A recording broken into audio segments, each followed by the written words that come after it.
Cinema ലോകത്ത് ഏറെ ചർച്ചയായതാണ് നടി മഞ്ജു വാര്യരുടെ കരിയർ ഗ്രാഫ്.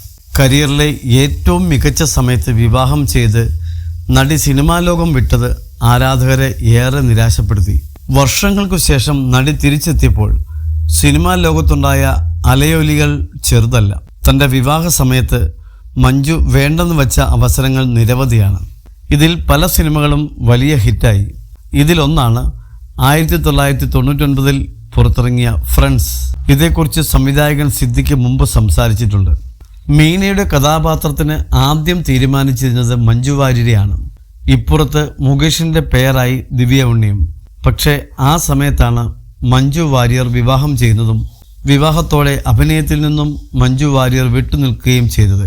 മഞ്ജു വാര്യർ പോയപ്പോൾ ഞങ്ങൾക്ക് നായിക ഇല്ലാതെയായി. പ്രൊഡ്യൂസർമാരിൽ ഒരാളായ സരിതയാണ് മീനയെ പരിചയപ്പെടുത്തുന്നത്. അങ്ങനെ മീന ഫ്രണ്ട്സിൽ നായികയായി എത്തിയതെന്നും സിദ്ദിഖ് വ്യക്തമാക്കി. മഞ്ജു വാര്യർക്ക് നഷ്ടപ്പെട്ട മറ്റൊരു സിനിമയാണ് 1997 പുറത്തിറങ്ങിയ ചന്ദ്രലേഖ.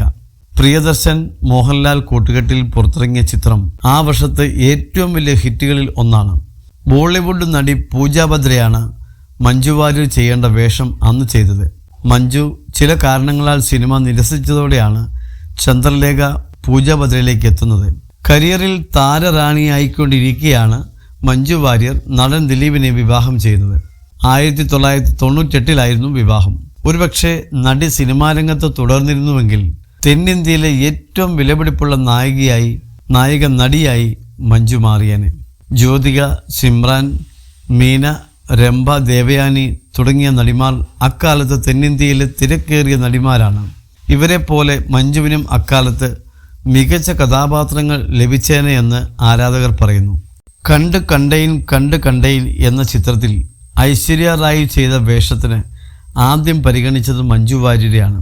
എന്നാൽ തൻ്റെ ജീവിതത്തിലെ തീരുമാനങ്ങളിലൊന്നും നിരാശയില്ലെന്നാണ് മഞ്ജു പറയാറുള്ളത്. തിരിച്ചു വന്നപ്പോഴും മികച്ച കഥാപാത്രങ്ങൾ നടിക്ക് ലഭിച്ചു. 3 വർഷം മാത്രം അഭിനയിച്ച് ഒരു പതിറ്റാണ്ടിലേറെ സിനിമാ രംഗത്തു നിന്നും മാറി നിന്ന ശേഷം തിരിച്ചുവരവിൽ ഇത്രയും സ്വീകാര്യത ലഭിച്ച മറ്റൊരു നടി ബോളിവുഡിൽ പോലുമില്ല. ഫൂട്ടേജാണ് മഞ്ജു വാര്യരുടെ പുതിയ ചിത്രം. ആഗസ്റ്റ് 2 ചിത്രം റിലീസ് ചെയ്യും. വിടുതലൈ 2 ഉൾപ്പെടെ ഒന്നിലേറെ തമിഴ് സിനിമകളിലും മഞ്ജു അഭിനയിക്കുന്നുണ്ട്.